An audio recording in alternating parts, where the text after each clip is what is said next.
ಸ್ನೇಹಿತರೆ ಎಲ್ಲರಿಗೂ ನಮಸ್ಕಾರ. ನೀವು ನೋಡ್ತಾ ಇದ್ದೀರಾ ಮಲ್ಲ ಹೆಸರು ವಾಕ್ಸ್ ಯೂಟ್ಯೂಬ್ ಚಾನಲ್ಗೆ ಸಬ್ಸ್ಕ್ರೈಬ್ ಮಾಡ್ಕೊಂಡಿಲ್ಲ ಅಂದರೆ ದಯವಿಟ್ಟು ಸಬ್ಸ್ಕ್ರೈಬ್ ಮಾಡ್ಕೊಳ್ಳಿ. ಹಾಗೆ ಪಕ್ಕದಲ್ಲಿರುವಂಥ ಬೆಲ್ಲೈಕನ್ನು ಪ್ರೆಸ್ ಮಾಡಿ ಅಂತ ಹೇಳ್ತಾ, ಸೊ ಏನಪ್ಪ ವಿಷಯ ಅಂದರೆ ಬಿಗ್ ಬಾಸ್ನ ಇವತ್ತಿನ ಎಪಿಸೋಡ್ನ ಮೊದಲನೇ ಒಂದು ಪ್ರೋಮೋ ರಿಲೀಸ್ ಮಾಡಿದ್ದಾರೆ. ಸೊ ಈ ಒಂದು ಪ್ರೋಮೋದಲ್ಲಿ ನೋಡೋದಾದರೆ ಪ್ರತಾಪ್ ವರ್ಸಸ್ ವಿನಯ್ ಅನ್ನೋ ಒಂದು ರೀತಿಯಲ್ಲಿ ಜಗಳಗಳು ಶುರು ಆಗ್ತಾಯಿದೆ. ಸೊ ಆ ಜಗಳಗಳು ಮಾಮೂಲಿ ಜಗಳ ಅಲ್ಲ.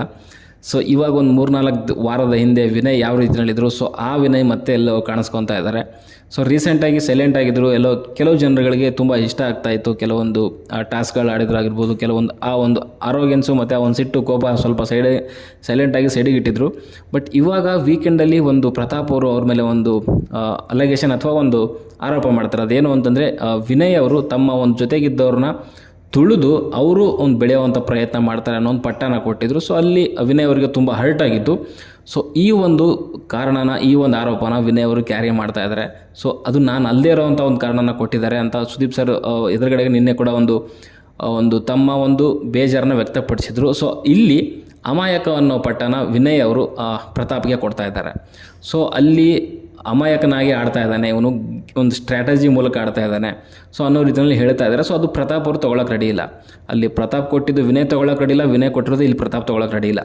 ಬಟ್ ಇದು ಒಂದು ಘರ್ಷಣೆಗೆ ಕಾರಣವಾಗಿರೋದು. ಸೊ ಇಬ್ಬರ ನಡುವೆ ಕೂಡ ತುಂಬ ಒಂದು ದೊಡ್ಡ ಘರ್ಷಣೆ ಆಗ್ತಾಯಿದೆ. ನಿನ್ನೆ ಒಂದು ಎಪಿಸೋಡಲ್ಲಿ ನೋಡಿದಾಗ ಕೂಡ ಪ್ರತಾಪ್ ಅವರು ವಿನಯ್ ಎದುರುಗಡೆಗೆ ನೇರವಾಗಿ ನಿಂತ್ಕೊಂಡು ಅದು ಅಪೋಸಿಟಲ್ಲಿ ನಿಂತ್ಕೊಂಡು ಮಾತಾಡುವಂಥ ಪ್ರಯತ್ನ ಮಾಡಿದ್ರು. ತುಂಬ ಒಳ್ಳೆಯದು ಪ್ರತಾಪ್ಗೆ. ಯಾಕಂತಂದರೆ ಇದನ್ನು ಸ್ಟಾರ್ಟಿಂಗಿಂದ ಮಾಡ್ಬೋದಾಗಿತ್ತು.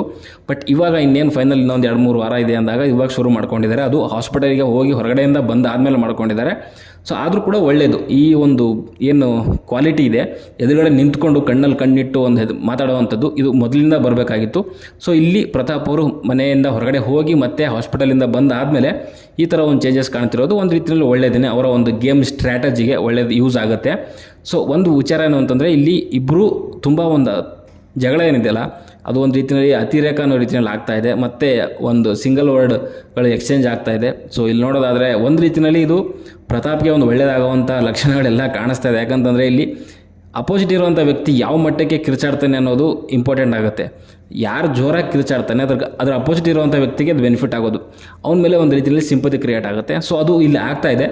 ಒಂದು ರೀತಿಯಲ್ಲಿ ಇದು ಪ್ರತಾಪ್ಗೆ ಬೆನಿಫಿಟ್ ಆಗುತ್ತೆ ಅಂತ ನನಗನ್ಸುತ್ತೆ. ಬಟ್ ಆದರೆ ಈ ಕೆಲವೊಂದು ಪದಗಳು ಲೇಪ ಅನ್ನೋದೆಲ್ಲನೂ ಅದು ಯೂಸ್ ಮಾಡದೇ ಇದ್ದರೆ ಒಳ್ಳೆಯದು. ಅದು ಇಬ್ರಿಗೂ ಕೂಡ.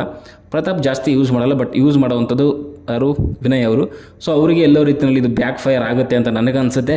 ಎಷ್ಟು ಈ ಫೈನಲ್ ಹತ್ತಿರ ಬಂದಾಗ ಎಷ್ಟು ಕಾಮ್ ಆಗಿರ್ತೀವಿ, ಎಷ್ಟು ಕಂಪೋಸ್ ಆಗಿರ್ತೀವಿ, ಎಲ್ಲಿ ನಮ್ಮ ಸ್ಟ್ರಾಟಜಿಗಳನ್ನು ಯೂಸ್ ಮಾಡ್ಕೊಂಡಿರ್ತೀವಿ ಅನ್ನೋದು ಇಂಪಾರ್ಟೆಂಟ್ ಆಗುತ್ತೆ ಅಂತ ನನಗನ್ಸುತ್ತೆ.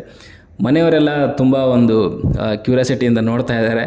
ಕೆಲವರು ಅಲ್ಲಿ ಆತಂಕಕ್ಕೆ ಕೂಡ ಒಳಗಾಗಿದ್ದಾರೆ. ಯಾಕಂದರೆ ಯಾವ ಮಟ್ಟಕ್ಕೆ ಇದು ಜಗಳ ಹೋಗಿ ನಿಂತ್ಕೊಳ್ಳುತ್ತೆ ಅಂತ. ಸೊ ನೋಡಬೇಕು ಏನಾಗುತ್ತೆ ಅಂತ. ಆಮೇಲೆ ಕೆಲವು ವಿಚಾರಗಳೆಲ್ಲ ಮಾತಾಡುವಂಥದ್ದಿದೆ, ಅದು ನಾನು ಮಧ್ಯಾಹ್ನದ ಒಂದು ವಿಡಿಯೋದಲ್ಲಿ ಹೇಳೋಕ್ಕೆ ಇಷ್ಟಪಡ್ತೀನಿ. ಸೊ ಸದ್ಯಕ್ಕೆ ನಿಮಗೇನು ಅನಿಸ್ತು ಅಂತ ದಯವಿಟ್ಟು ಕಮೆಂಟ್ ಬಾಕ್ಸಲ್ಲಿ ತಿಳಿಸಿ ಅಂತ ಹೇಳ್ತಾ, ಮೇ ಬಿ ಈ ವಾರ ಪೂರ್ತಿ ಸೊ ವಿನಯ್ ವರ್ಸಸ್ ಯಾರು ಪ್ರತಾಪ್ ಆಗುವಂಥ ಎಲ್ಲ ಲಕ್ಷಣಗಳು ಕಾಣ್ತಿದೆ. ಓನ್ಲಿ ವಿನಯ್ನ ಮಾತ್ರ ಟಾರ್ಗೆಟ್ ಮಾಡಿ ಈ ಪ್ರತಾಪ್ ಅವರು ಈ ಥರ ಮಾತುಗಳನ್ನ ಆಡ್ತಾರಾ, ಅಥವಾ ಬೇರೆ ಕಂಟೆಸ್ಟೆಂಟ್ಗಳ ಒಂದು ಏನಾದರೂ ನೆಗೆಟಿವ್ ಅಥವಾ ಅವ್ರು ತಪ್ಪು ಮಾಡಿದ್ರೆ ಇದೇ ರೀತಿಯಲ್ಲಿ ಸ್ಟ್ಯಾಂಡ್ ತೊಗೊತಾರೆ ಅನ್ನೋದು ನೋಡಬೇಕು. ಯಾಕಂತಂದರೆ ಇಲ್ಲಿ ಸುಮಾರು ಜನಕ್ಕೆ ಏನಾಗಿದೆ ಅಂತಂದರೆ ಒಂದು ಸ್ಟ್ರಾಂಗ್ ಕಂಟೆಸ್ಟೆಂಟ್ಗೆ ಅವನ ಅಪೋಸಿಟ್ ನಿಂತ್ಕೊಂಡ್ರೆ ನಾವು ಕೂಡ ಒಂದು ಹೈಲೈಟ್ ಆಗ್ತೀವಿ, ನಾವು ಕೂಡ ಒಂದು ರೀತಿಯಲ್ಲಿ ಮೇಲ್ ಬರುವಂಥ ಪ್ರಯತ್ನ ಮಾಡಬೇಕು ಅನ್ನೋ ರೀತಿಯಲ್ಲಿ ಅನಿಸ್ತಾ ಇದೆ. ಸೊ ನೋಡೋಣ ಏನಾಗುತ್ತೆ ಅಂತ. ಪ್ರತಾಪ್ ಅವರು ಒಂದು ರೀತಿಯಲ್ಲಿ ಸ್ಟ್ಯಾಂಡ್ ತೊಗೊಂಡಿರೋದು ಒಂದು ಒಳ್ಳೆಯ ವಿಚಾರ ಅಂತ ನನಗನ್ಸುತ್ತೆ, ಅವರ ಒಂದು ದೃಷ್ಟಿಕೋನದಿಂದ ನೋಡೋದಾದರೆ. ಸೊ ನಿಮಗೇನು ಅನಿಸುತ್ತೆ ಅಂತ ದಯವಿಟ್ಟು ಕಮೆಂಟ್ ಬಾಕ್ಸಲ್ಲಿ ತಿಳಿಸಿ ಅಂತ ಹೇಳ್ತಾ, ಸದ್ಯಕ್ಕೆ ವಿಡಿಯೋ ಇಷ್ಟ ಲೈಕ್ ಮಾಡಿ, ಶೇರ್ ಮಾಡಿ, ಚಾನಲ್ ಸಬ್ಸ್ಕ್ರೈಬ್ ಮಾಡ್ಕೊಳ್ಳಿ ಅಂತ ಹೇಳ್ತಾ ಮುಂದಿನ ವಿಡಿಯೋದಲ್ಲಿ ಸಿಗೋವರೆಗೂ ನಮಸ್ಕಾರ.